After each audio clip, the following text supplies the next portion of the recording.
everything. They went after you. They went after you, Mayor. Yeah, boy, I knew that. 9.5 months ago, I said, he just said something about the administration. He's going to be indicted any moment.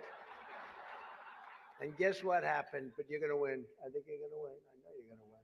So good luck. It's a true pleasure to be with you this evening. Amazing pleasure. And these days, it's really a pleasure anywhere in New York without a subpoena for my appearance. Anytime I don't get a subpoena, I'm very happy. They've gone after me, Mr. Mayor. You're peanuts compared to what they've done to me. And you're going to be okay. My opponent feels like she does not have to be here, which is deeply disrespectful to the event and in particular to our great Catholic community. Very disrespectful.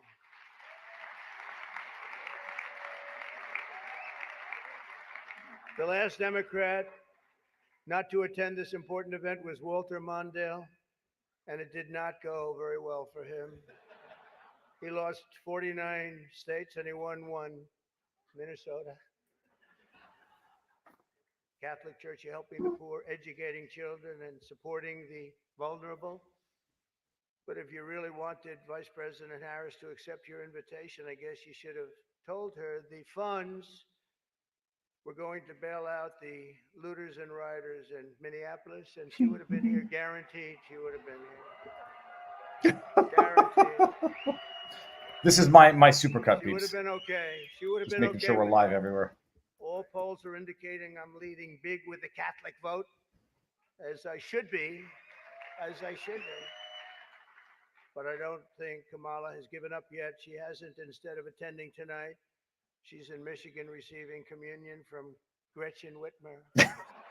I mean, it's glorious. That's not a pretty sight. But the truth is, I've debated twice this year, once against Joe Biden and once against David Muir of ABC.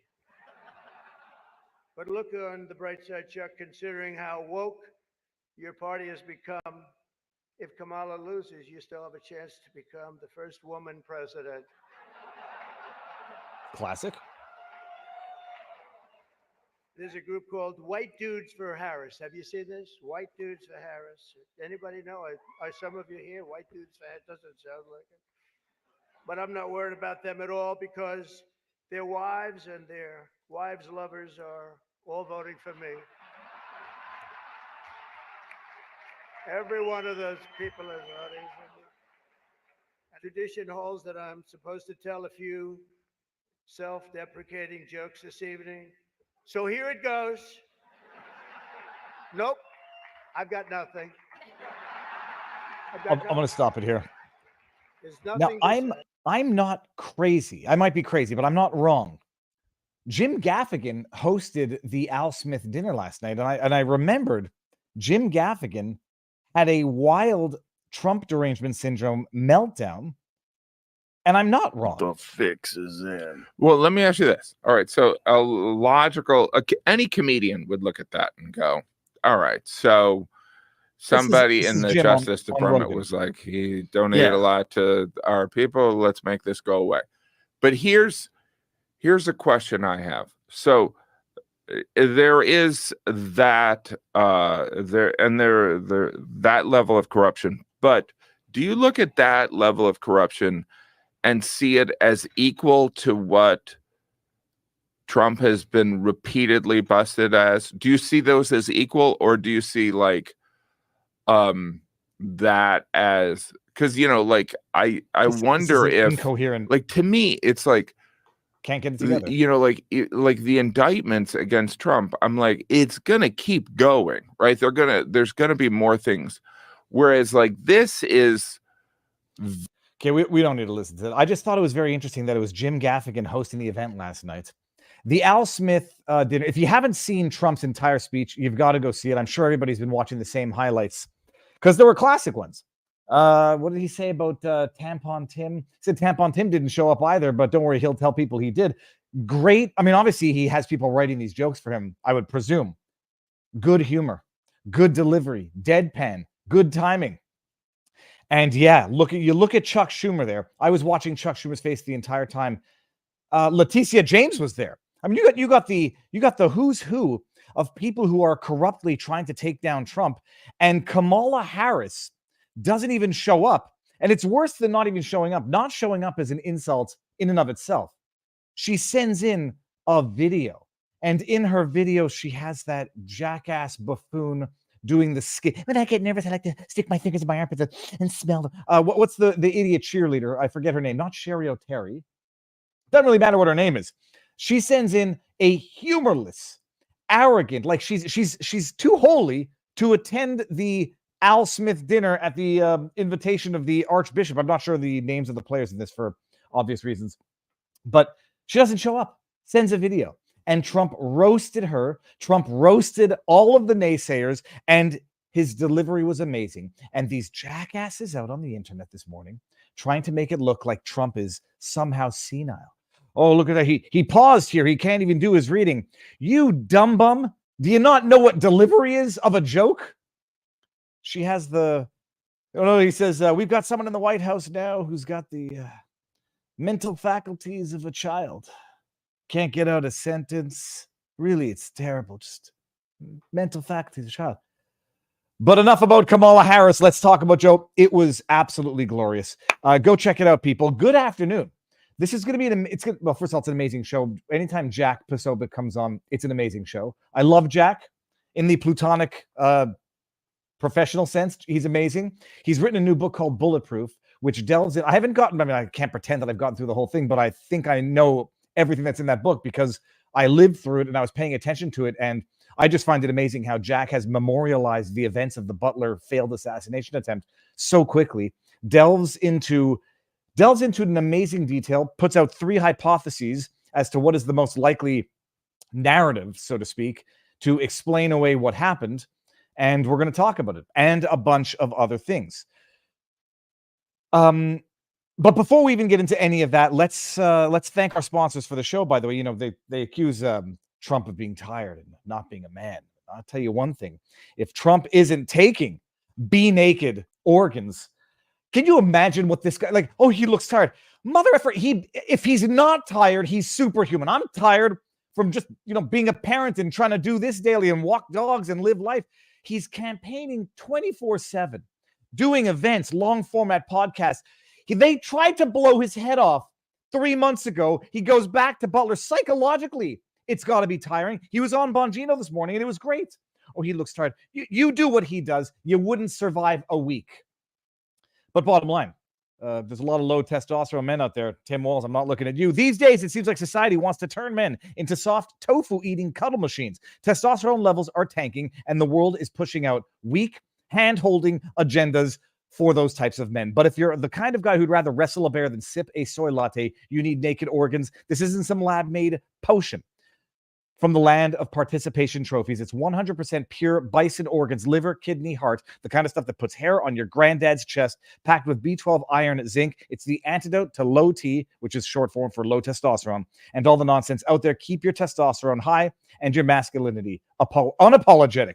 Head over to BeNaked.com. Use promo code VIVA for 15% off. Let's make being a man great again. Make men great again. MMGA.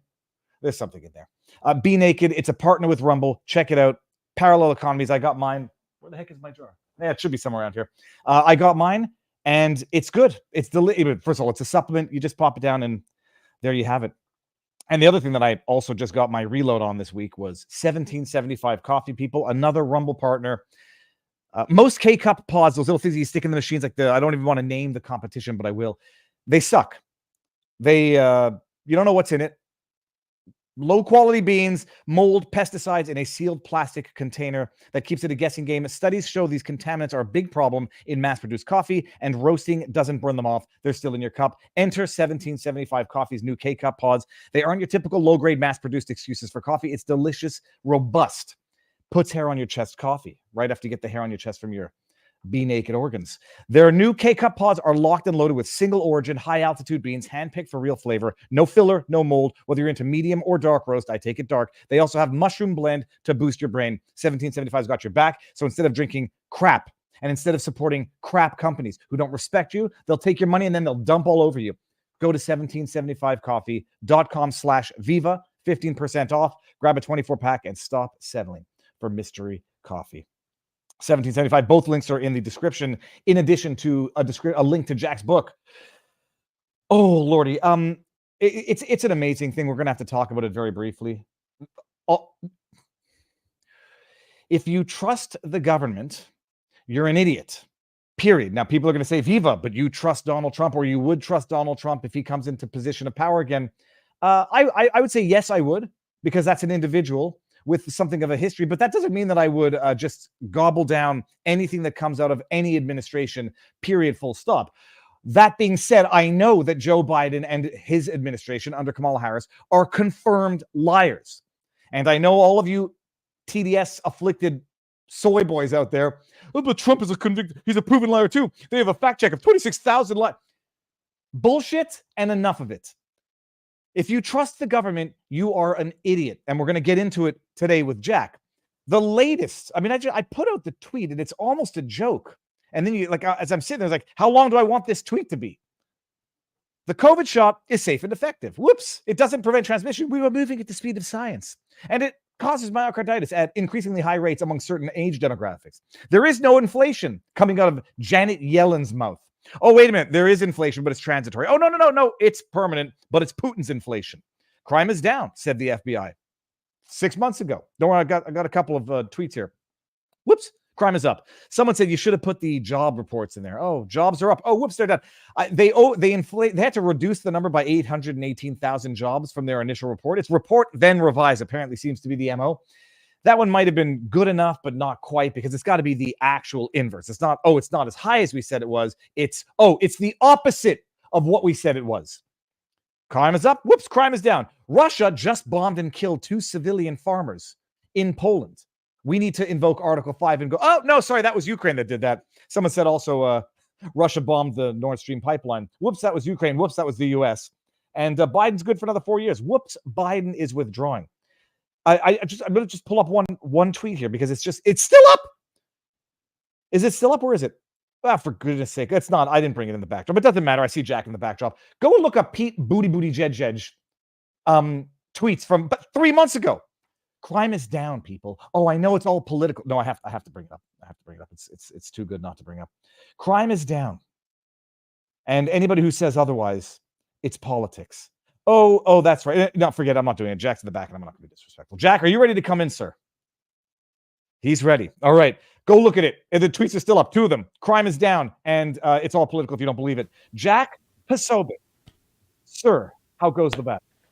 What's going on, Viva? How are you, man? I just saw you talking about Pete Buttigieg there, and it really was incredible that it was just like this idea that, oh, crime is down. You could just say it over and over. And this is what you get when you have Pete Buttigieg, who is one of these like McKinsey corporate CIA cutout type candidates who they're not like it's not like you're dealing with an actual person when you talk to them. You're just dealing with an appendage of the apparatus, if you will. You're dealing with an appendage of the machine. He's just latched himself on like one of those moray eels latches themselves onto a shark. And that's sort of how he exists in the wider machine of things. Those are, by the way, so no one fact checks you. Those are remora fish, not excuse me, remoras. Gosh. Yeah, remoras. This is the tweet. Some here deny the FBI data showing crime is down. This was from September 24th. I mean, It's not a month ago. It's again, he is the system, right? He's a remora. He's attached himself to the shark, and whatever they pass down passes through him. And then when the FBI goes back to update their language, well, then, suddenly all the tweets stop. Suddenly the tweets aren't even out there. They've stealth edited it and he's on to the next thing. This was the same guy, by the way, who kept telling everybody that the water was safe in East Palestine. And then people were going around saying, okay, well, we brought some water from East Palestine. Would you like a drink? Would you like a sip? Here, have a sip. Just drink the water. go ahead, drink the water. And of course, not a single one of them ever would. Yeah, No, it's you have to realize they are part of the system. You're just talking. No, to the and what he'll system. say is, I was just relying on the experts at the time, as if that worked for COVID, that worked for masks, that Mm-hmm. works for this. And no, drink the water out of East Palestine. The air is safe over 9/11. It's just one person after another. What's the other one there? You got Flint, Michigan. Jack, we talked about this. I mean, I just want to refresh everybody's memory. So your experience in intelligence, because it's not irrelevant for everything that you do in life, your assessments, your knowledge base and your experience base. For those who may not know, don't go into too much detail, but what was your intelligence military experience for the U.S. government? Sure. So I worked as an intelligence analyst. So started as an IS and enlisted in the Navy, and then went on to the officer side as well. So I went from an E5, put on my butter bar for those who know what that means, and then went in and conducted multiple deployments, predominantly through ONI and DIA of the three-letter agencies, so Office of Naval Intelligence and Defense Intelligence Agency, in various capacities, mostly to East Asia, but then also one deployment for about a year down at Guantanamo Bay, Cuba. In the counterterrorism, as a counterterrorism analyst, and actually working in the interrogation cell at Guantanamo. And actually, when I was doing that, that was through Guantanamo. My time there was a DIA mission. And for folks in the movement, it's kind of interesting that when I was in DIA and when I was at Guantanamo, the head of the DIA then, the director, was three-star General Michael T. Flynn. So I remember General Flynn as being, the head of the agency. And, when you were there, and this is the DC agency for DIA before we went down to Gitmo, you'd be there for the training and stuff at Balling Air Force Base, same place where they have Marine One and the President's Marine helicopter aircraft, the Sea Kings, that squadron. That I still remember General Flynn as being like, he walks by the hallway and you go to attention real fast because hey, the general's coming in, or if he steps on the elevator, you turn to, you pop up, and so it's just always been very interesting for me to get to know him personally now, through the movement and doing shows together. But in my head, I still really think of him as the director. But yeah, so I did a lot of those deployments.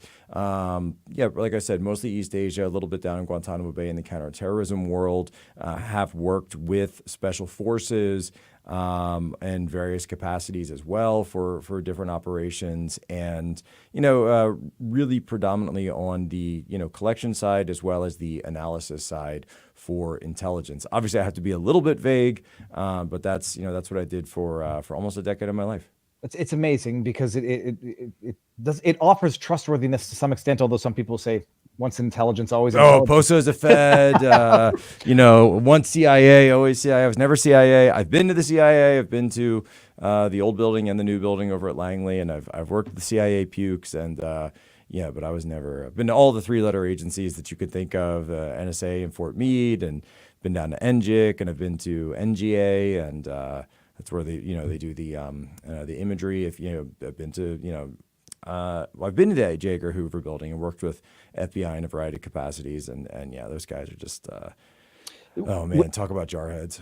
Well, when you start doing this, when you start becoming part of a movement that is sort of outing the agencies in which you worked, do you lose your contacts, or are you able to maintain some so that you have better intelligence? Yeah, it's a little of both. I mean, you certainly get. I think officially they hate me and have denounced me and all that stuff, and one of the reasons that I'm not there is I was filing whistleblower reports even before I left, and they didn't take too kindly to that. And then, of course, like as you can imagine, being in the intelligence community in 2016 was not a good place to be a Trump supporter. And so, they came after me the same way they came after President Trump and so many more. And I don't even really talk about it because it's just nothing compared to what they did to so many other more high-profile cases. But that being said, there are still people that will come up to me at events, and then we'll trade contact info, and they say, look, man, we're pulling for you. We got our heads down, and we see what you're doing out there, and we really support you. And the one thing that I do hear, by the way, from folks I have, and I still have friends, by the way, who stayed in and that type of thing. But the one thing that I do hear from people more than anything else is that it's gotten 10 times worse since I left in 2019. And it's just gotten so much worse. It's supposed to be something of an ideological purge so that these agencies serve at the behest of, if you want to call it the Democrat Party or the Uniparty, that they basically cleanse out and purge out everybody who would be a dissenting voice, or at least a responsible voice. Right. So Jack, we're going to get into this now because I got so many flipping questions. You and Joshua Lysak wrote this book. First of all, I don't know how you write a book, not so quickly, because it's not to say that it's we lived through it, and I'm reading through this and I didn't get through the whole thing, but I realized I know everything in that book because I was following it, but I've got my questions that I think you're going to be able to answer. How do you get started on it? How long did it take? And then I want some details because there's some stuff that So for this book, and there is, by the way, once you get to the final couple chapters and the independent report that we conducted, you'll realize that, wait a minute, that this is stuff that I haven't heard before regarding other individuals and Thomas Matthew Crooks and others. But when Joshua and I put it together, so basically, people remember we were doing our other book, Unhumans, and it was this anti-communist book. And it did very well. It went New York Times, and we're very blessed with that. That all of a sudden, as we were even sort of in the press tour for that book, somebody takes a shot at Donald Trump and almost takes his head off on live television on July 13th, 2024 at 6:11 p.m. And then again on September 15th, you have this other situation with this guy who's a Ukrainian foreign fighter that was directly tied to, we were the ones who tied him directly to the Azov battalion. We were the ones who broke that story in the course of researching this book. And I could talk about that more later. Well, I'm going to ask if you ever got sued by a certain individual when we get there in a bit. No, I did not, by the way. And even he would love to try to, but no, I did not. By the way, please do, because I'd love to have my lawyer's fees come down. And I'll just say it, right? Malcolm Nance said that he was going to sue me for saying that he was associated with Ryan Wesley Routh. Well, first of all, I'm not the one who associated you with Ryan Wesley Routh. The New York Times was. And the fact that he was a Ukrainian foreign fighter and you were a Ukrainian foreign fighter in Kiev, co-located at the same time, is what makes you associated, actually. Now, you could say that he might not have been your specific unit or something like that, but come on, we all know the truth here. And then this is also why then Malcolm Nance had to write this big op-ed, I think in the Washington Post, talking about how, I never had anything to do with that guy. And I would say, me think the lady doth protest too much, which, by the way, if he wants to do that, then by all means, because that means that I would get discovery into all of the official correspondence of the entire Ukrainian Foreign Legion, and I would find out everyone who is directly associated with the Ukrainian foreign fighters and Ryan Wesley Routh. So please do. I would love to see the discovery in all of that. This is from I went to the archive link of the New York Times article, but this is it. Member of the Legion. And let me see here, because Routh is in here. There you go. With the it's Legion. Like the next paragraph. It's the next paragraph. So check this out. I mean, I remembered at the time, and I was like, oh, this is juicy. Nance, this is the guy who, what was he saying when he was in Ukraine? And was he saying incoming or timer? Stand by. Fast movers. Never seen a fast mover before. Which, by the way, fast movers actually refers to jets. And this was obviously a missile. By the way, Malcolm Nance was a linguist when he was in the Navy. He was not an intelligence analyst or an intelligence officer. He was actually a linguist, and not a very good one, because he was essentially pushed out of his command. People realized that they didn't want him doing his job. They also realized he was not very bright. And so he was actually kicked out of the SCIF. And people know the SCIF is the secure compartmentalized intelligence facility. And so, that he was kicked out of that and said, we're just going to make you we're going to give you some administrative duties, Malcolm. And he was one of these types that would sort of like put himself in for awards and this type of thing. But because he had this sort of woke quotient to him and a lot of woke supporters, and he had the right politics, they couldn't do anything about him. They couldn't kick him out, and they sort of passed him around from place to place. And so he trades on this, and it's amazing too that he will. I didn't think we were going to be talking about Malcolm, but here we are. Stand by, Malcolm. That tells people that he was an interrogator. He tells people that he was a Russian expert, that he was a human intelligence expert. He tells people that he was an ISIS expert. And, now he's, and then of course he's also a domestic extremism expert. I'm like, that's incredible. I've never met anyone with that career track. Tell me how it was that you became a subject matter expert in all of those fields when no one else has ever had a career track like that, Malcolm. You obviously aren't just making all of this up. No comment. I just thought I remember when this happened and they discovered that Ruth was deeply tied to Ukraine recruiting, doing interviews 2 years ago. We'll get back to Ruth actually as this progresses.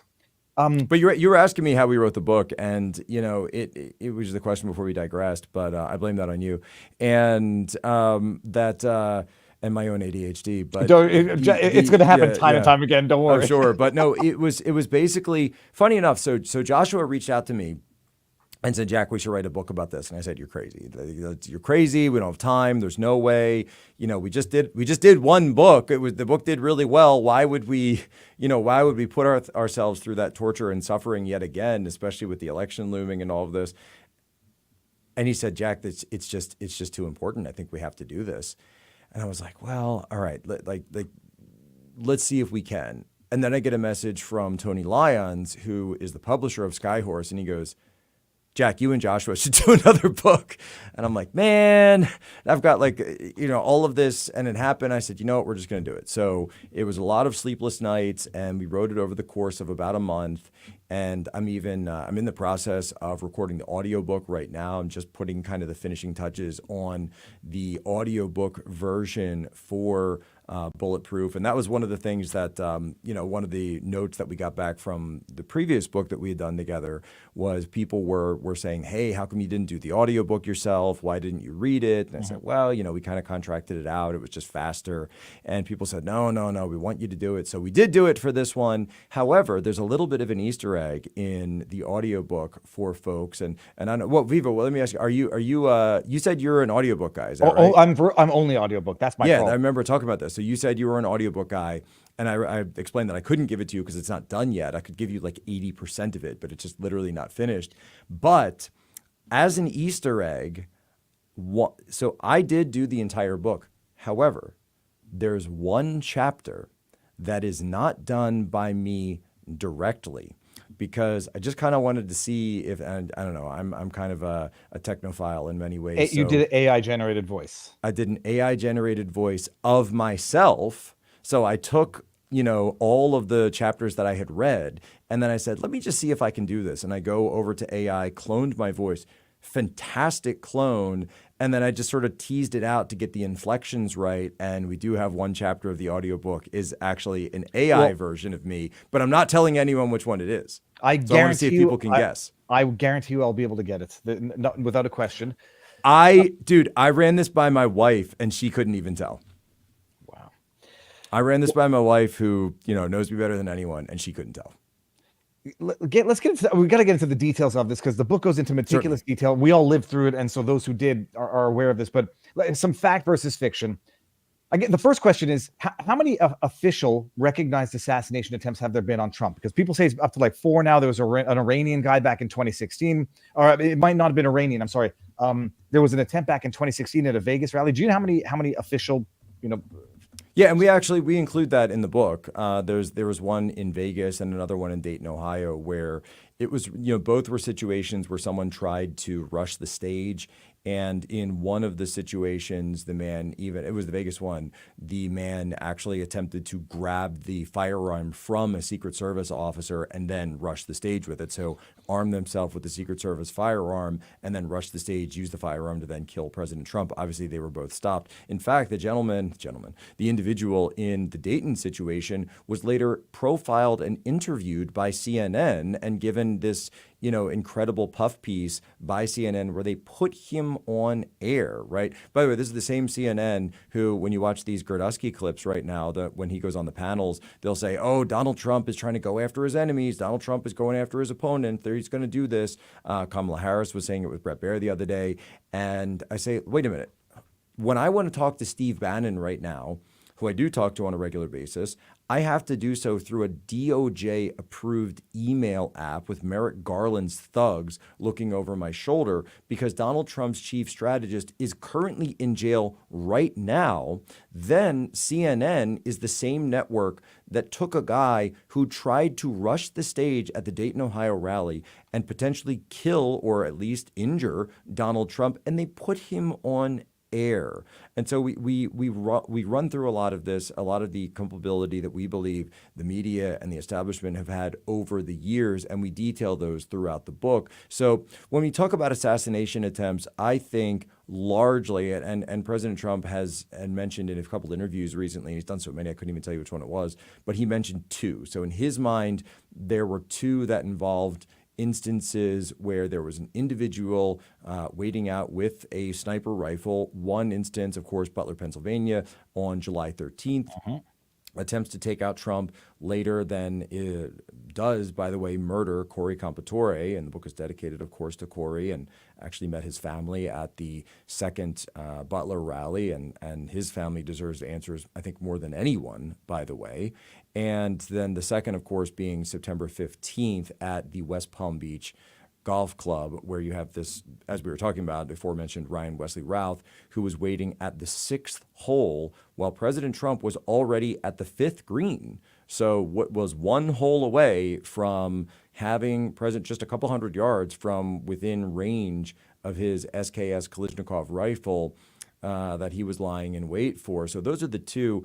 We also uncovered evidence, and through our reporting and research for this, that people need to understand that there are active assassination threats against President Trump right now that are ongoing. And so Matt Gaetz came on my program on Human Events a couple of weeks ago now and said there are 5 active assassination teams that he heard of through the Department of Homeland Security. He said 3 are foreign, 2 are domestic. Then you have this DOJ letter that the DOJ releases from Ryan Wesley Routh. And we all know that the FBI and the DOJ are more than happy to redact letters from the public whenever they want to. So then the flip side, you would think the inverse would have to also be true, that when they want something released, they're doing so deliberately. And the letter that they released from Ryan Wesley Routh was with this dead man's letter that he had given to a friend saying, this attempt was not successful, but someone else can be successful. And if you are, there will be a $150,000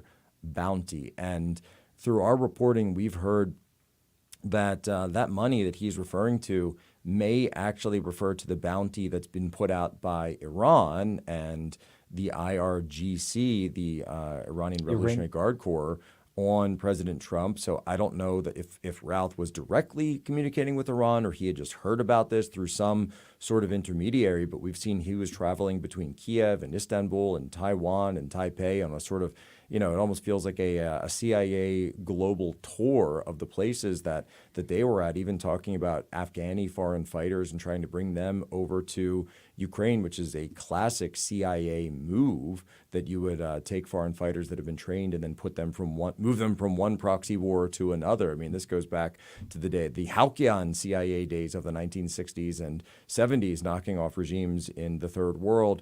And essentially, though, something that I've also been told is that there have been other instances of threats to President Trump's motorcade, as well as, and I think this one has gotten quite public, President Trump's aircraft, that people are very concerned about, and things that we don't even fully know about publicly, both involving not just suspicious individuals, but even also, believe it or not, drones, advanced drones that have been targeting both the motorcade and the aircraft. And that's why President Trump's campaign has currently actually requested to the Biden administration for military escorts for their aircraft and vehicle that have this sort of anti-air missile and anti-drone technology, because they are, it sounds crazy, it sounds like wild that I'm saying this stuff, but you can go read that in the Washington Post or the New York Times, that they've made these requests. And it sounds like the Biden administration, and they gave a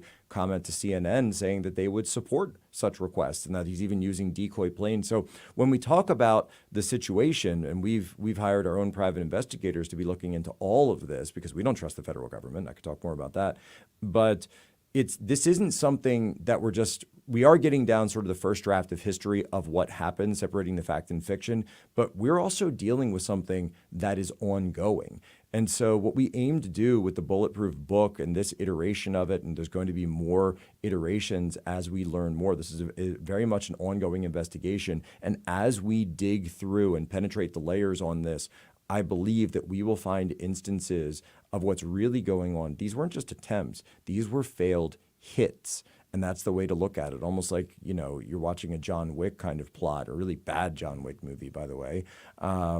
That these are failed hits and that they will not stop. But if we can get to the bottom of what actually happened in Butler and what happened in West Palm Beach, then hopefully we can be able to stop what is going on right now. The drone stuff is also mind-boggling because we've seen the video coming out of Russia where they're using drones to kill soldiers. I mean, I presume there's virtually no protection aerially if someone wants to fly a drone over the golf course. And presumably now there should be. The question is this: how the hell do you trust anybody in this? How does Trump, and he was on with Bongino this morning and the question didn't come out in this form, but how do you even trust who you have been given for protective detail if it cannot be anything but the most insidious level of corruption at the highest rank? So there's no other way to view this? Well, one way that we view it is, by the way, this was backed up in the New York Times panel that came out, the panel that came out yesterday from the federal government, but it was reported in the New York Times, reported everywhere, that essentially what we're seeing is this sort of intentional neglect is how we put it. And these questions of why wasn't there, and again, this is just from the New York Times yesterday, why wasn't there a specific site lead agent set for the Butler rally? Why were there no agents that did a last walkthrough of the area prior to President Trump taking the stage? Why was there no Overwatch coverage of the specific AGR building that Thomas Matthew Crooks, by the way, not just crawled onto, but was jumping around from rooftop to rooftop in broad daylight, 6 p.m., 6:04 p.m., and I should say to 6:05 p.m., because at 6:04 p.m. is when you have Officer Greg Nickel of the local SWAT team actually drops coverage, his Overwatch coverage, who he's in the higher AGR building in the sniper's nest, where he's supposed to be looking down at the AGR building and then later throughout the crowd, leaves coverage because supposedly he hears of this suspicious individual, but rather than wait for a local patrol to come by, he decides to take it upon himself to leave the sniper's nest, leave the window, and we've got the photos from the actual team, and if you flip to the back of the book, you'll see it there, the actual team report afterwards. The building is in full view. The roof is in full view. This was a video that was circulated by, I forget which, it was a member of the government who shows up there and opens up the window, and you see the roof from where the shots were taken. Right and then I was like, I watched that and I said, that can't be right, but it is. It's beyond anything. Actually, just to come back to the DOJ, or who was it that put out Ruth's dead man's letter? Was that the Department of Defense? DOJ, sorry, not the DOJ. What non-malicious explanation is there for that? Like, in my mind, they suppressed the transgender kids manifesto for as long as they could. But to put this out there, it's nothing more than, and will be read as nothing but a call to action for anybody who is so inclined. What non-malicious, legally justified excuse could there be for them to put that out at that time, totally unredacted? I don't have one. I couldn't tell you one. It serves no legal purpose. It serves no, I mean, if they wanted to show that to a judge. So the reason that they released the letter at all, or at least entered the letter in court, right? And this, of course, serves a legal purpose. You would know better than me. But the legal purpose there was to show that, because there was an issue that they were having, that I was actually reading this, because this is all going to trial, by the way. He will go to trial on November 15th, and they've pulled Judge Eileen Cannon. And remember, this is the same judge from the Mar-a-Lago documents case, who's known, by the way, for being very tough for when it comes to the evidentiary threshold for various things.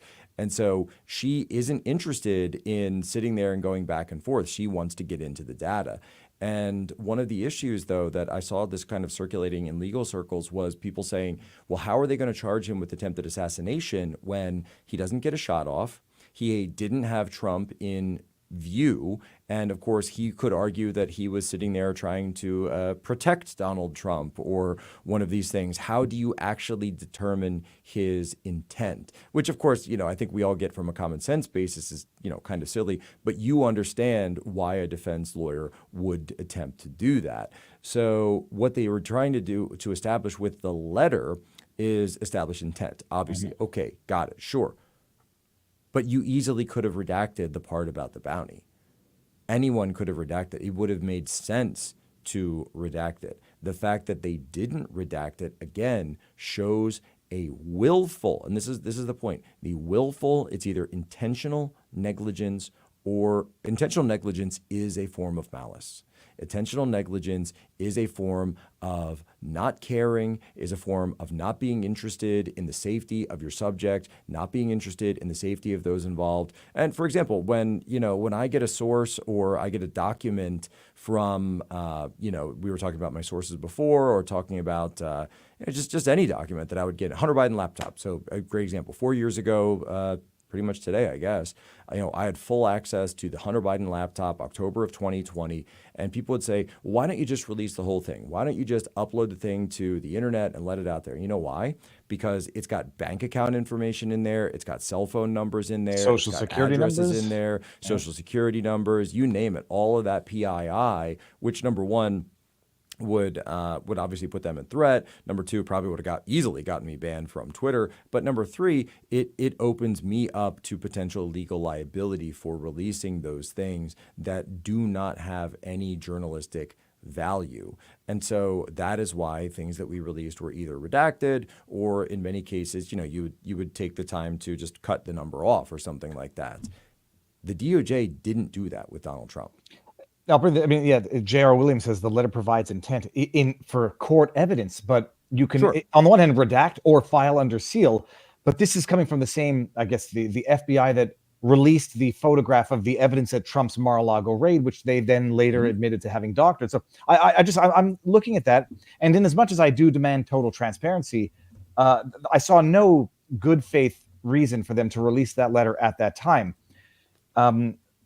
But now I'm going to bring it all the way back to the incompetence, and it's layered incompetence, as Bongino says, and Tim Pool says, what does he say? He says something along the same lines, it's deliberate neglect or deliberate incompetence is intent, something along those lines. Look, it's systematic where there's no order. It's just make it so chaotic, make it so incompetent that eventually something will happen. When they came out and said, look, that wasn't in our perimeter, that building, the AGR building. I was like, well, then your perimeter wasn't good. It's not like, oh, that wasn't in our secure perimeter, therefore that's why we weren't looking at it. It was within the vicinity. It should have been. There have been no further sanctions or consequences for any of the agents involved above and beyond five were placed on administrative leave? So they've been placed on administrative leave and assigned to administrative duties. One of the individuals that we're told was the person who was assigned essentially the quasi-site lead, who was a female agent with, this just came out yesterday, she only had 4 years of experience inside the entire Secret Service. She had just graduated from the service academy that goes for the Secret Service in 2020. So actually less than 4 full years on the job. She was the one assigned to the Butler rally. Then it came out, we were talking drones earlier, and people have heard, of course, that the Secret Service's drone did not work, which also would have included counter-drone technology. And so again, Thomas Matthew Crooks, not only did he fly a drone, and this is something we put together in the book, not only did he fly a drone at the rally, he also had working IEDs at the rally.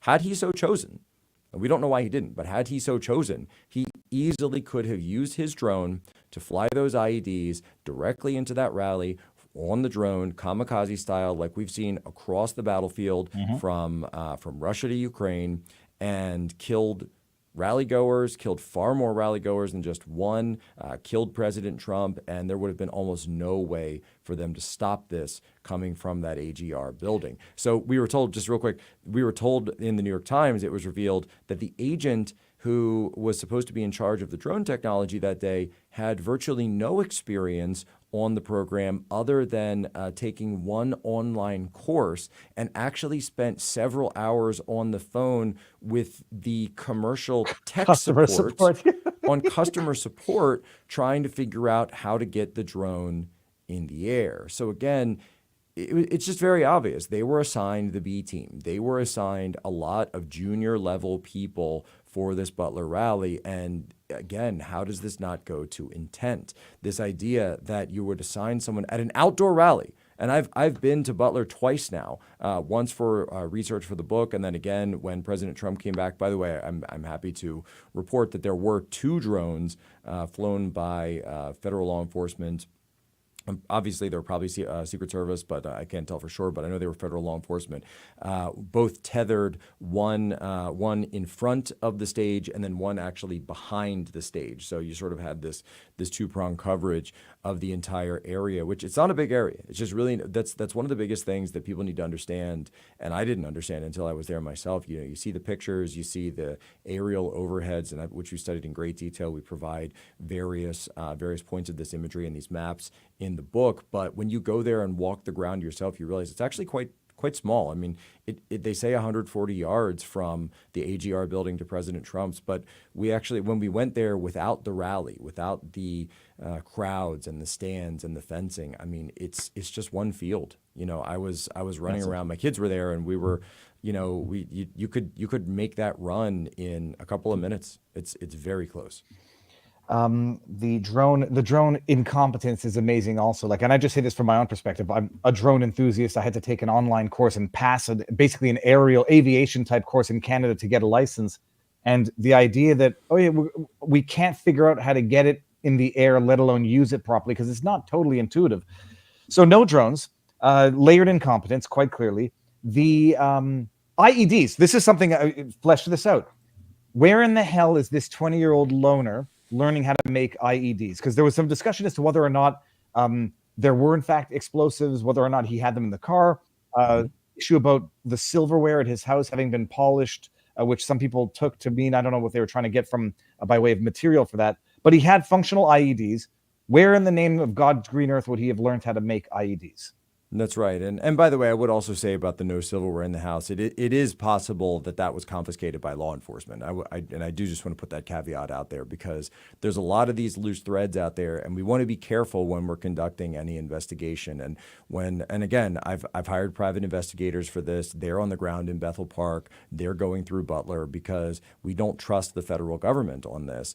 And that was one of the things that they had said to me when I pointed that out. And they said, well, the FBI could have taken that for any reason. Obviously, they would have had search. And we do also have information that the U.S. Attorney for the Western District of Pennsylvania, we broke the story before anyone, has opened a grand jury investigation. His name is Eric Olshan. He's appointed by Joe Biden.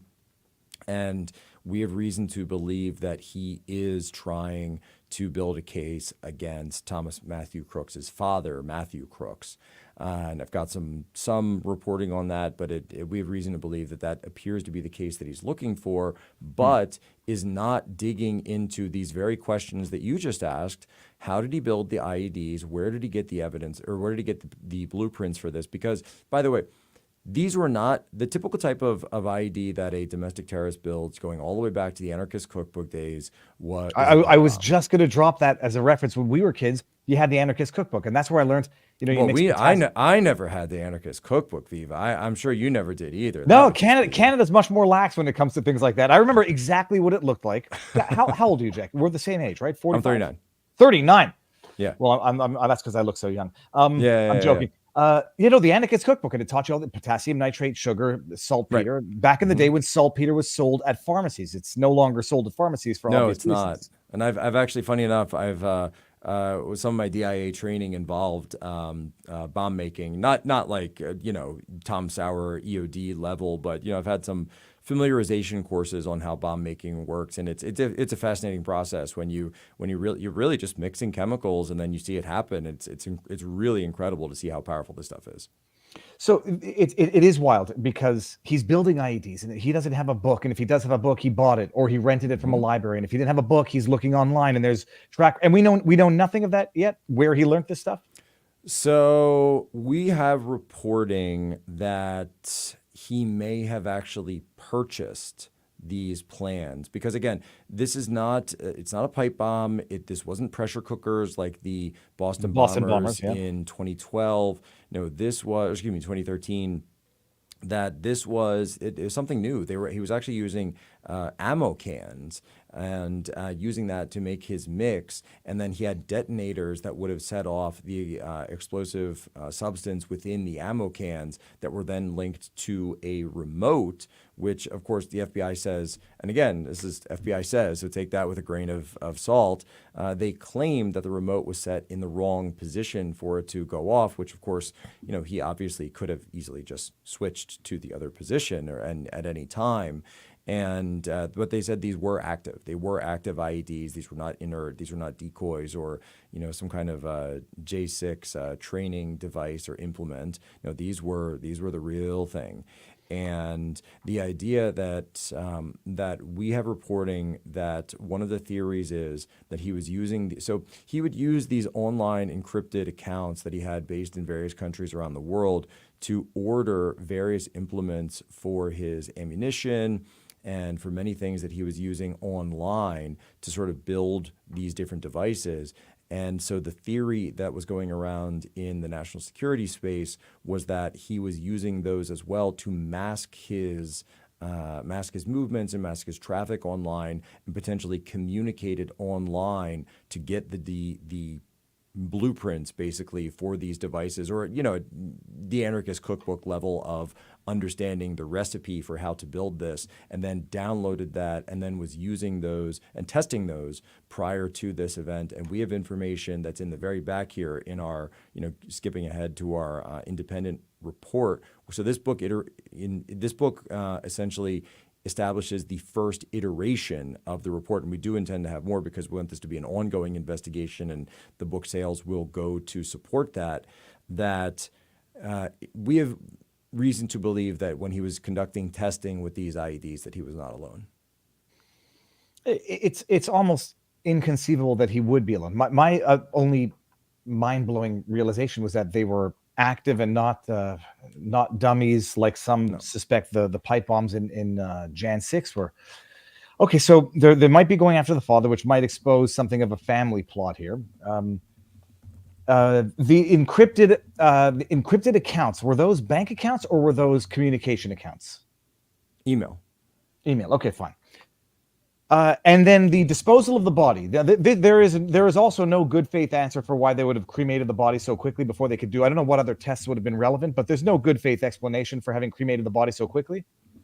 Well, so there, and by the way, there is an autopsy that's floating around out there that was, very much, kind of came up dispositive for any of the basic benzos or narcotics that you would attempt to see in the toxicology. Also, pharmaceuticals or even controlled substances that didn't come out. But the real question, of course, is the family receives the body from the FBI.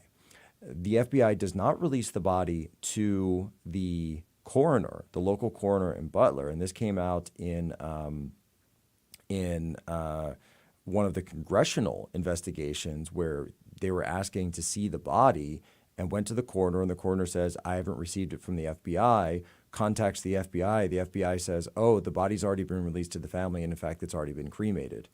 And so all of that, all decision-making was done without any of the input of local officials.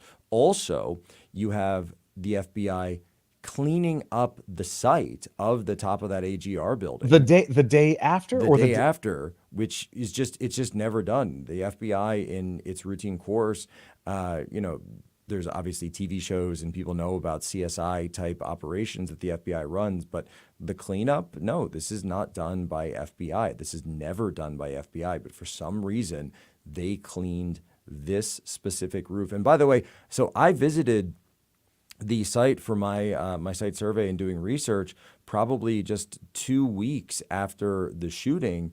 And when we did that, there was no police tape up, there was no cordon off, and in fact, I was shocked to find that there was a fair. There was a county fair that was going on that weekend, and I was with Tanya. I said, "Wow, I guess we could just stay for the fair." I was shocked that that would be going on so close. Yeah, I'm looking it up right now. It was exactly 2 weeks after the shooting that we visited, and they were having county fairs on the very site where a murder took place, by the way, and also an attempted assassination of a president of the United States.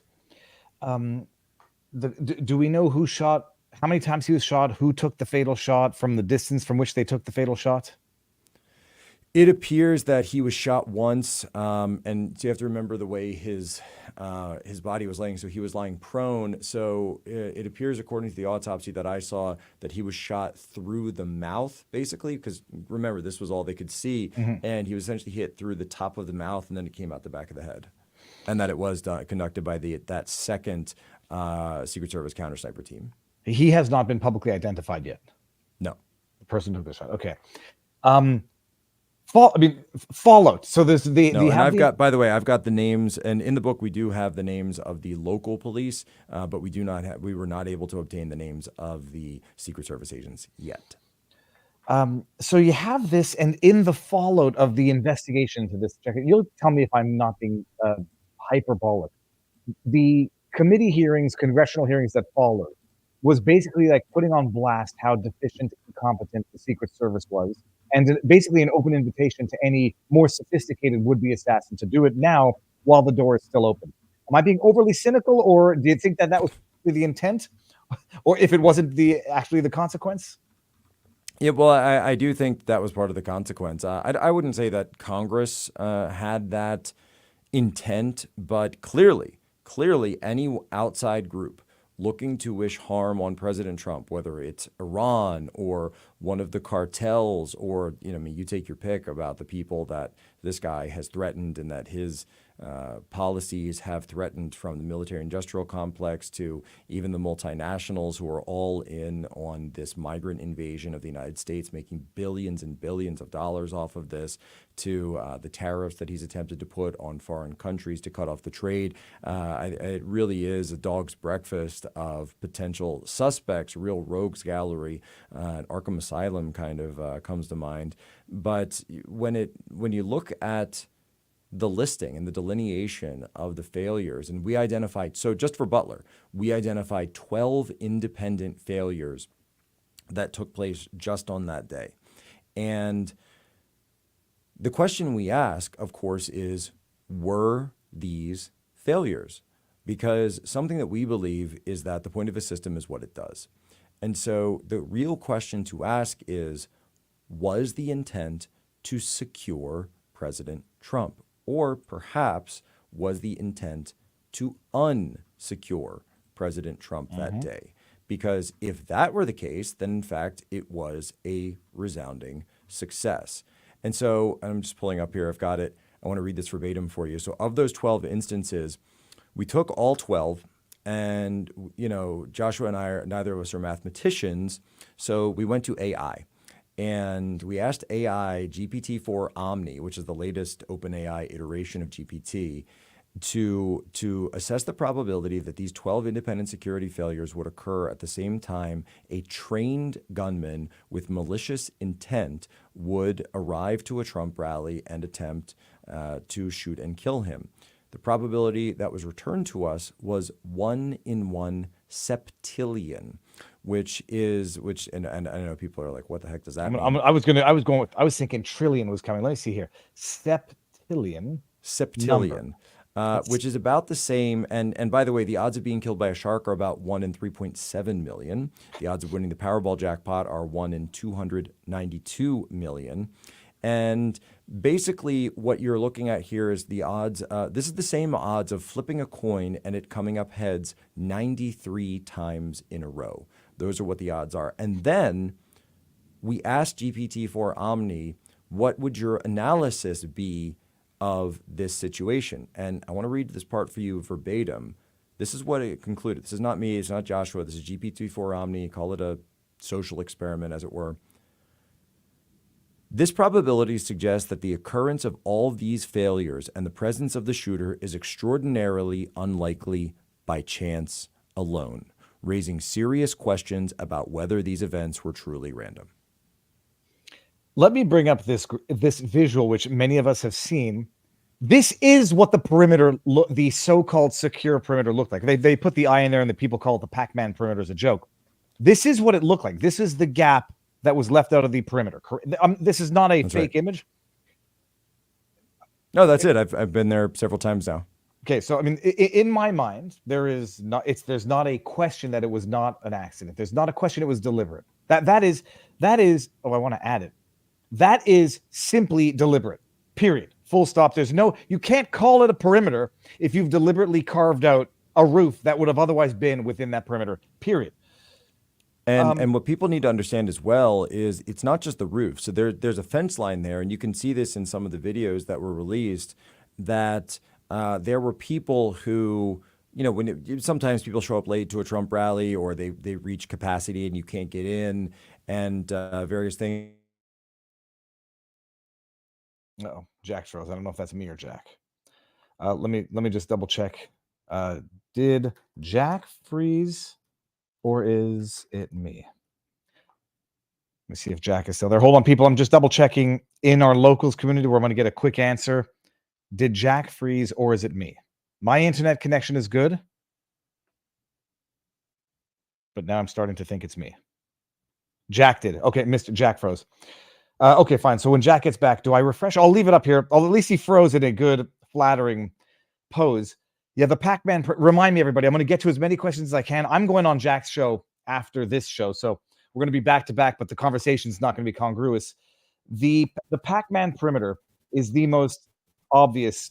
That is, in as much as a lot of people argue that the design of the human physiology is evidence of intelligent design and God, this is evidence of deliberate design and sabotage. Remind me, I'm going to ask about the training of the firearms for crooks. Now it's not such a it's not such a flattering freeze frame for Jack. And what do I do? Do I take him? I'm gonna leave that up here. That's quite funny. Now he actually looks like it. Well, you're bugging out, but now I'm getting concerned as to what might have just happened with. I hope it's just a solar flare. Can you still hear me? I think it's fine on my side, so I don't know. I don't even know what's. You look fine. I look fine. I don't see anything. You're freezing up, but at least you're back now, and we can definitely hear you. But there was a great freeze frame in there for a second that maybe it'll become a meme. Who knows? Now I forget where we were, but interesting. We were talking about the perimeter, and I was about to say that the perimeter, when you watch the videos, you realize that it's not just the building that's unsecured; it's that entire fence line. So any one of those people could have had a firearm, and keep in mind this is Western Pennsylvania, and I'm sure that 80% or more of the cars in that parking lot had firearms in them. That's just a common thing you do particularly in Western Pennsylvania. And any one of them, had they so desired, could have taken a shot at President Trump because they were all unchecked. There were no magnetometers. And yeah, you had a couple of these foot patrols, but as you can see, that nobody was really able to cover down. If you could walk right up to the fence, anyone could have pulled a gun off. And there are trained marksmen who can make a handgun shot at 100 yards. I watch a lot of that type of stuff. Who's the guy? Kentucky Ballistics. I love him, and my kid loves him. But yeah. I mean, that's not. I mean, for a handgun, sure, that's a hard shot for a handgun, but there are lots of people who can do it. The firearm training. This is another one that just blows my freaking mind. It's one thing that the kid had training, where they said that he was training at a facility that had FBI intelligence training there, that at the firing range, the shooting range. That's right. Now, I don't have much experience with this, but I know damn well the security there, that in terms of getting in terms of surveillance by what they call the field, whatever they call those field guys who make sure that people aren't doing anything stupid while they're at the range officers. Yeah. So How intimate is this environment where he was training upwards of, what was it, 43 times within a year at an area that was frequented by law enforcement, intelligence, etc.? Sure. And if they see a long-haired dude who looks a little off, who's there training and really good, like they profile it by their own reflex and not necessarily by their job. What are the And chances? you know who's sort of good to go and who's got a little bit of a screw loose when you're at situations like that. And especially these, as you say, these are trained investigators and trained law enforcement and federal law enforcement who should know if someone is there with one of these issues. And I've got here, so in our independent report at the end of the book, so it's Clairton Sportsman's Club. Thomas Crooks, we have his member number. It was 1133. He frequented the rage 43 times between 10 August 2023 and even up to the day before the assassination attempt on 12 July 2024. And it must be noted that on at least one occasion, and actually multiple occasions, so we actually were able to procure the logs, the check-in log. So when you sign in at a gun range, you always have to sign in, and you have to put the date and time, when you leave, when you come out. There's basic understanding of whether you're using the pistol range, rifle range, archery, skeet, trap, CMP, muzzleloader, action pistol range, and even dog training that they have at this range. There's a multifunctional range. For a number of these instances, particularly in 2023, you can see right next to his name, there is another person who's signing in at the exact same time as him on multiple instances that is going there with him. Now, we don't yet know whether or not that was the father or perhaps someone else who he went to the range with. Yet we're told this individual was a loner and didn't have a lot of friends, and yet we keep coming across information that he did, in fact, have a network locally. He went to the gun range with people. He was going out to different parts of his town with people late at night in the weeks prior to this. And so the story doesn't add up to the sort of media narrative. I got to ask you, though, is the name known but not disclosed? Like they've got those sheets, so somebody knows that name. Do you know the name or of the individual or not yet? I do not have the name of the individual yet. My investigators are working on that, but the FBI should know. Holy hell. How many times was there someone checking in at the same time as him? How busy a range was it? Like, were people checking in within 5 minutes routinely? Or is it like, we have a dozen check-ins in a day?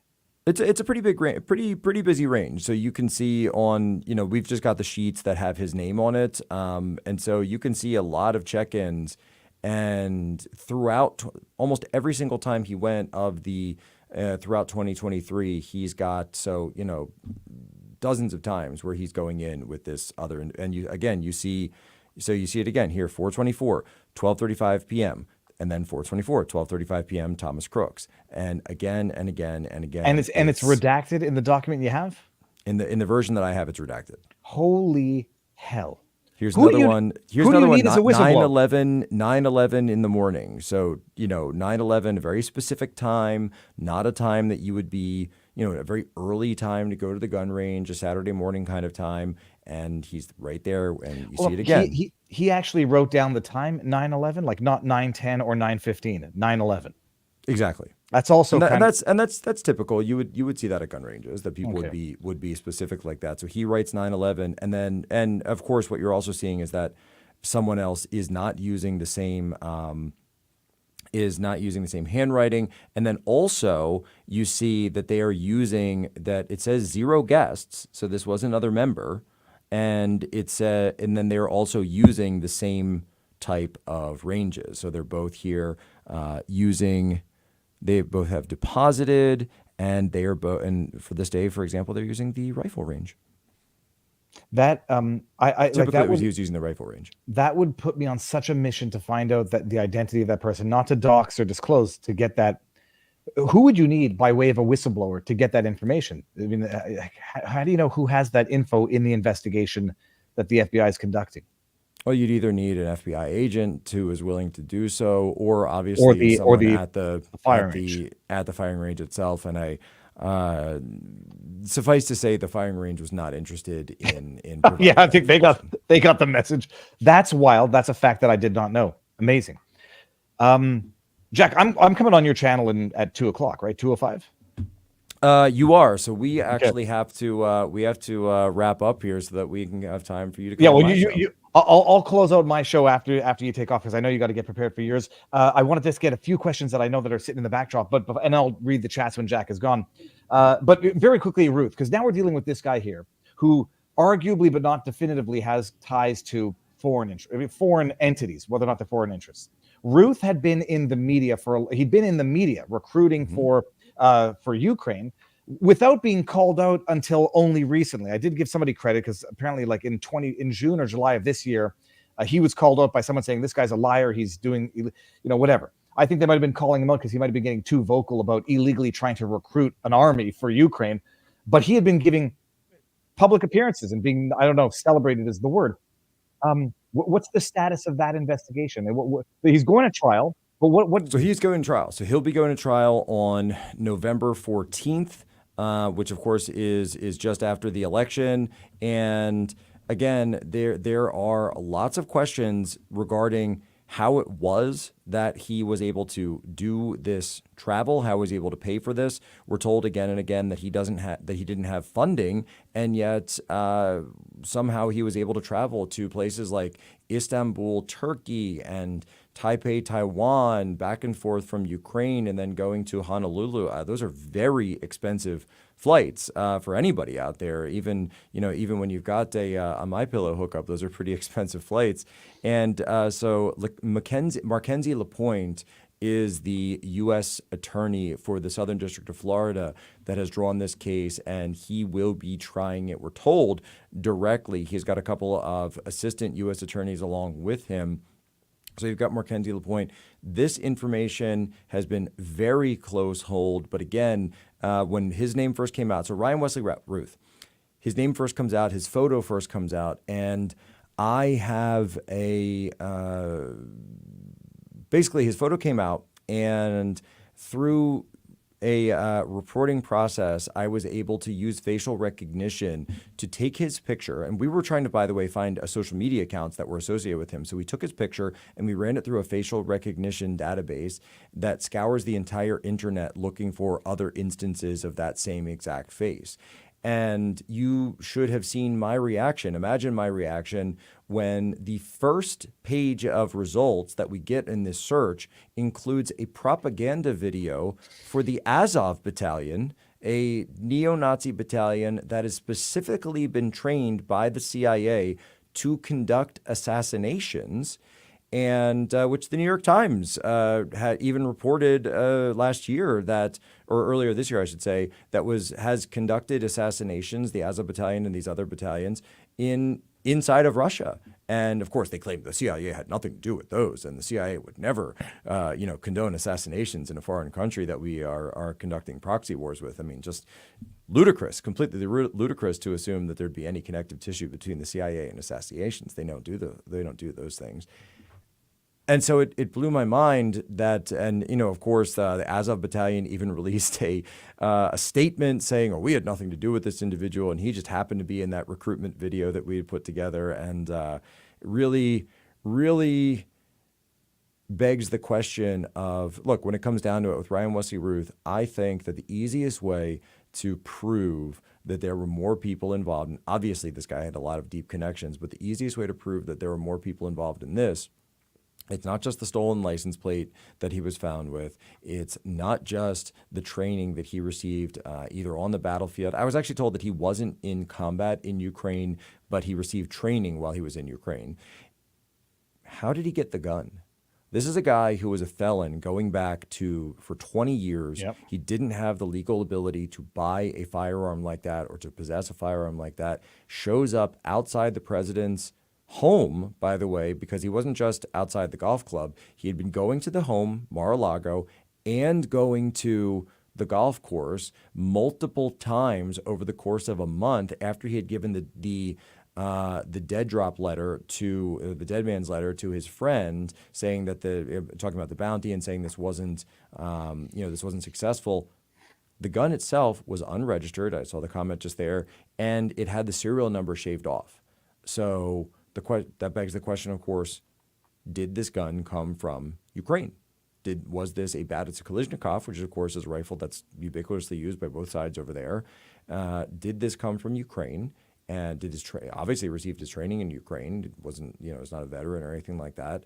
And so if we can track that weapon, and I certainly hope that Mackenzie Lapointe is able to do so in the course of this, then we can really find much more information as to his network and potentially who sent him off on this mission, and why it is that he writes in his letter that even though I was not successful, others can complete the mission. Last one for you before you go, and people want to know where to find you, but I think you'll tell them that. Does Jack know anything about the video of Crooks smiling, saying, "Guess what? You got the wrong guy"? It was either TikTok or YouTube early after the shooting. So that was not Crooks who did that. So there was a lot of fog of war situation. There was another individual identified at the time. I'm not going to say his name because I don't want to get into any of that, but there was another individual who had a striking similarity, physical similarity to Crooks, who was also in the same area, who had previously been arrested for involvement in domestic violence of a political nature, but we are told was not Crooks. And I should say was not Crooks, and he was apparently playing some tricks with that video. Jack, where can people find you? Well, of course, people, if you want to follow me, just go to the latest pages of Media Matters, or watch Rachel Maddow or Joy Reid, because they're always screaming about me. And then, of course, if you want the book, just go to Amazon. You can look up Bulletproof Trump. By the way, Donald Trump Jr., very honored to have him be the writer of the foreword to all of this. For Donald Trump Jr., this wasn't just a political figure or a celebrity. This was his dad. And it's his dad that's under threat. And in fact, the entire Trump family is under threat. Even Don, he's got his 5 children. His brother Barron is now studying up at NYU very publicly. And so the whole family has to live with this hanging over them. And we also have some copies available at orderbulletproof.com if you want some of the special editions. We have signed copies and things like that. Amazing. Jack, I'll see you in 15 minutes. I'm going to close up here and read some more chats. God bless, man. Okay, talk to you soon. I love Jack. So I'm going to be on. I'll be on human resources, human events at 2:05, give or take. And so what I'll do right now is I'll finish up by reading all of the chat. Sophie, Barb Ariane. What about Coachella? Coachella, it's by all accounts not an assassination attempt. I apparently have met the guy, Van Miller, in Milwaukee. He put out a video explaining it. By all accounts, it was not an assassination attempt. So that one is that was a little, again, fog of war early on, because everyone's, I was going to say gun shy, but that's not the best word for this. Everyone is very fearful at anything that occurs, that it's another attempt on Trump's life. Let me read some of the humble rants over here. Pinochet, and I'm going to get to the tip questions in locals. I guess there won't be an after party on locals today, but maybe I'll do something later tonight. My wife, she comes back to Florida tonight, so I'm done with the solo parenting. Pinochet's helicopter tours. In regards to the dead man's letter, how did he know he was going to fail? No, it said if you're reading this, I failed. So it's what it was. Pinochet's helicopter tours also says, do we have any evidence that any federal employees with a conscience have not already been purged years ago? Why should we not assume every Fed is compromised and guilty? Dude, like, if that put me on a mission to find out the identity of the individual who showed up with Crooks multiple times, checking at the exact same time, I wish I knew somebody at the FBI. I think I've got I have sources, but they're not sources like Jack's sources. King of Biltong is in the house. Biltong is one of the most protein-dense foods in the world, packed with B12, zinc, iron, creatine, and more. Need a healthy snack? Get yours at biltongusa.com. Viva 10 for 10% off. Jack is awesome. Jack is awesome, period. Everyone should go back and watch my first interview, because we go into depth of his experience in the first time he came on the channel. It's amazing. All True says Real Fury. Pinochet's helicopter tour says, Jack, I loved the Unhumans and keep multiple copies in my bird. I guess it's a helicopter. Okay, that is what it is. I enjoy the looks on customers' faces while reading and not noticing we are 10 miles off the U.S. coast. Looking forward to Bulletproof. Super Buff Shaft, whose name I always love reading. Jean Van Pulitzer respects all of you, but did a show today, Rumble, about Jack's vote and how it's part of the rig. All need to see. Vote election day. Don't use Sharpies. Fill in ovals outright. And I don't know what that question means, but thank you for the support. Ginger Ninja, what appendage are we dealing with when conversing with bot booty? Those are the questions that we have over on Rumble now. What's Jack's channel? Jack's Twitter handle is Poso.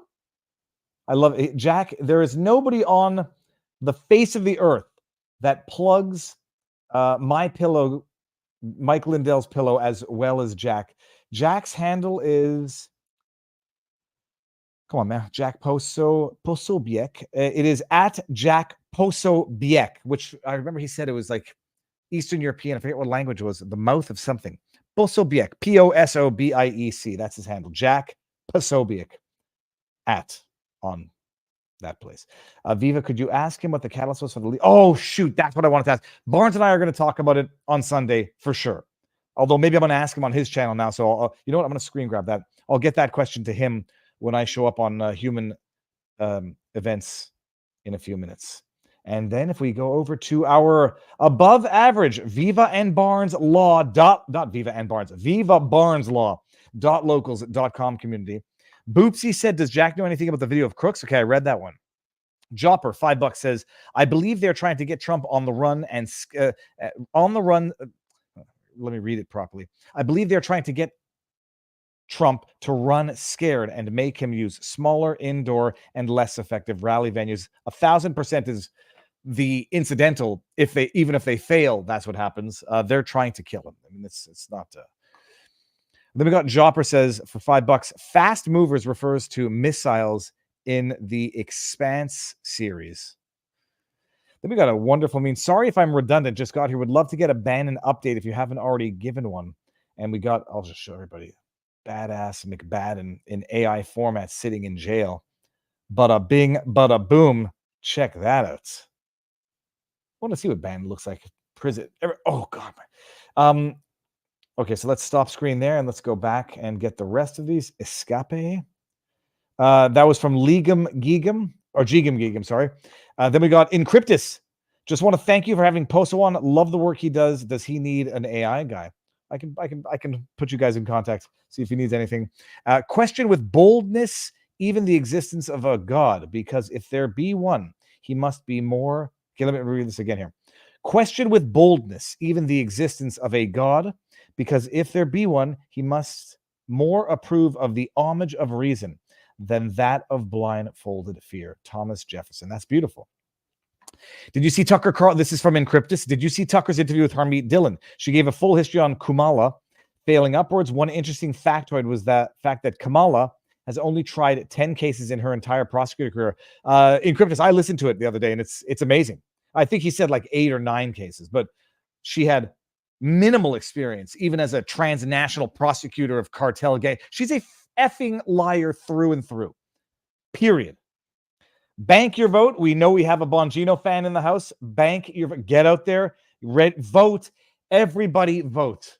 Vote like your democracy depends on it, because I believe it does.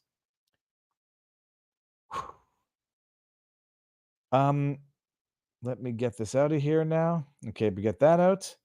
And what else? I gotta pee like a racehorse. I better do that before I get on post. I'm gonna get an energy drink. Oh yeah, let's end with a little bit of a laugh here. Princess, you are ugly when you're angry. Spaceballs, classic line. Never understood it as a kid. Now I understand it. Enough! We are ready to turn the page! Turn the page! Turn the page of her 3.5 years in office as vice president. Unbelievably stupid, because she is. But look at her. Like, I just want to let me turn the volume down. She looks. You want to talk about someone who looks tired, haggard, consumed by the process?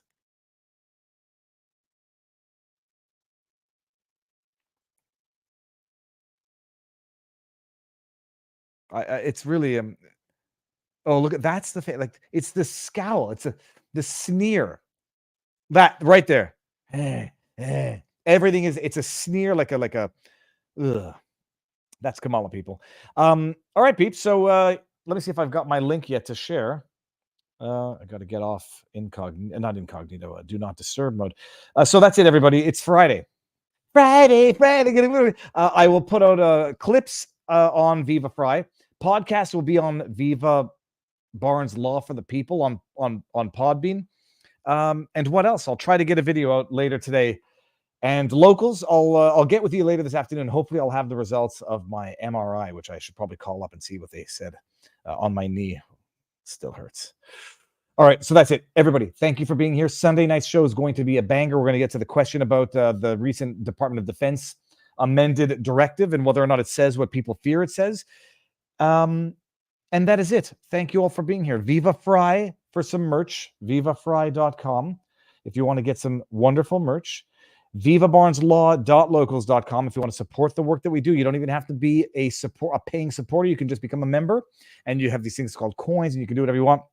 Tip $10 a month. If you get the whole year, it's $100 a year.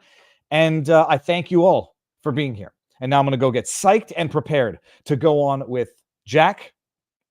And I will see you all on the flip side. Dude Meister.